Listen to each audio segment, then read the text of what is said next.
this video is going to be just kind of the results I received. I told you guys I would update you on that. So here I am. I did go to the doctor April 30th to get those results. Sorry, you see me looking down because I have literally written everything that the doctor said and everything on my notepad. So,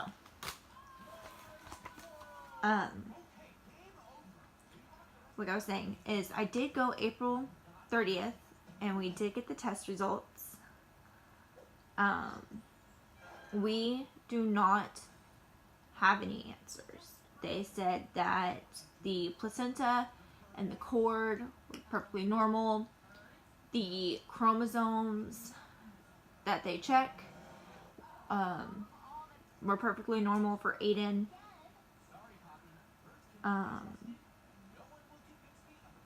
We did ask the best guess as to what had happened. They said they know it was a lack of blood flow and that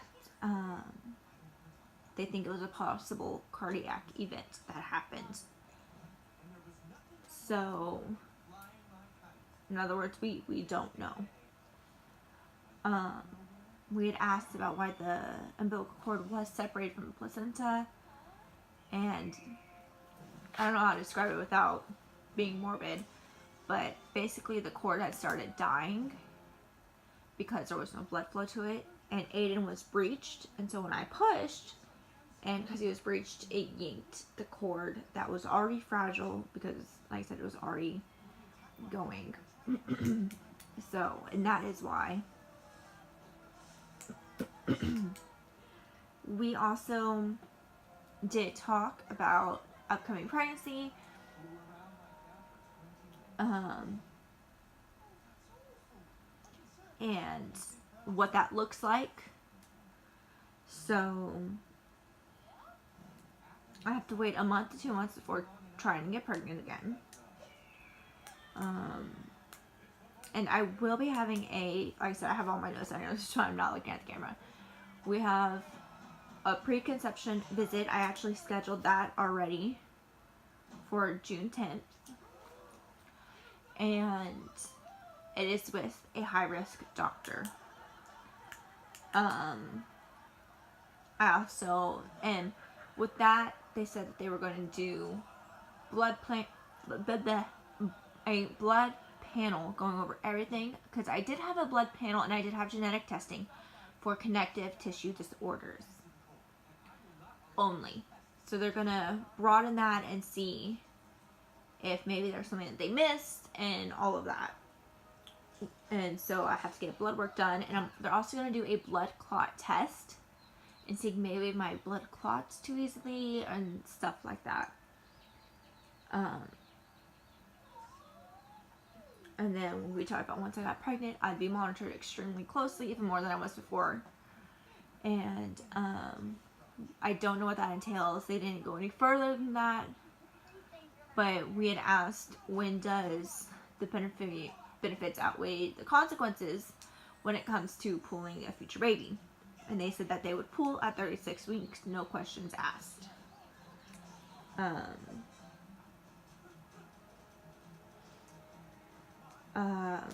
So I'm make sure I told you guys everything.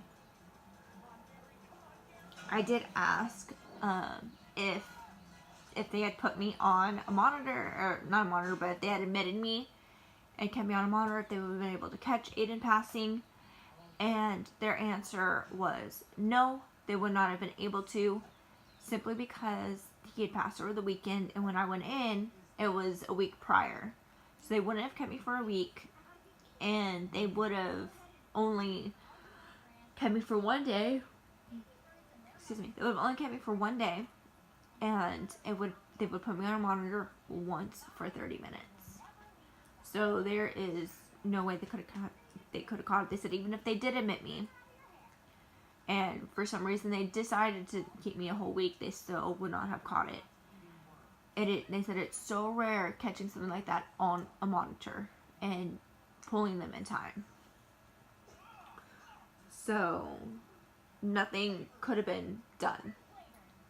on either end, I didn't do anything wrong. The doctors did not do anything wrong.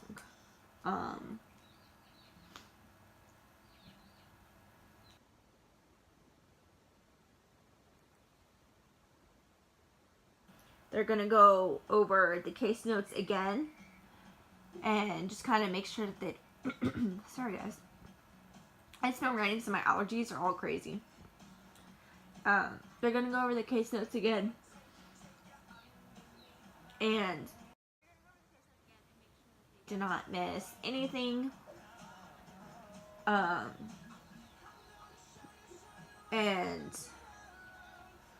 they're just going to keep combing over it. They're going to have the gastrointestinal doctor, the high-risk doctor, and my OB are just going to keep going through and just making sure that they didn't miss anything. Because they said it's very weird having 2 quote-unquote flukes happen in the pregnancy. So by that, I mean Tristan, when he was NICU, it was a fluke. They said it doesn't really happen. And then with Aiden passing, they said that was another fluke. It doesn't really happen. So they're thinking that they might be missing something. And so that's why I'm going to go through all these tests again and just do everything I can. Tristan, ew.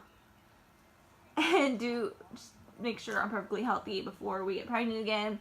And make sure we have answers. And we may not have answers. And we are completely... I don't want to say completely. We understand that. And we are okay with that.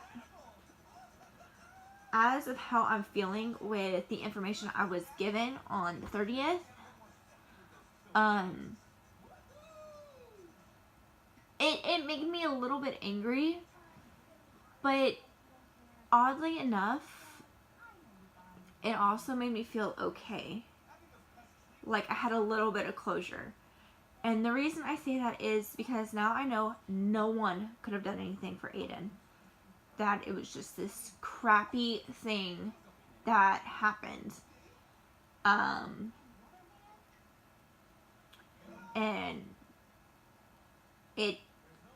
that it is what it is. Moving forward, I am extremely anxious. And and I talked to the doctor about it and everything, and she said because I was so far along in the pregnancy, because I was 31 weeks and 2 days, that most mothers that have to go through a stillbirth have anxiety up until the point of the baby's gestational age of death. And then after that, they are okay. Because I was so far along and everything happened without any reason, there was nothing for it. I don't have diabetes. I don't have preeclampsia. I didn't have anything. They said that my anxiety is not going to go away during the pregnancy until I'm holding a baby in my arms. So we had talked about ways we're going to go with that. And she said just to help with the anxiety, constant monitoring and everything like that. But if you guys have any questions, I am an open book. And I don't mind answering them. You can leave them in the comments down below. And I will do a video answering everyone's questions about everything that's either gone on or just questions you guys have in general. So I'm pretty much an open book on this subject. So if you guys just want to give my video a thumbs up and comment down below, it'd be greatly appreciated. And we'll see you guys in the next video. Bye.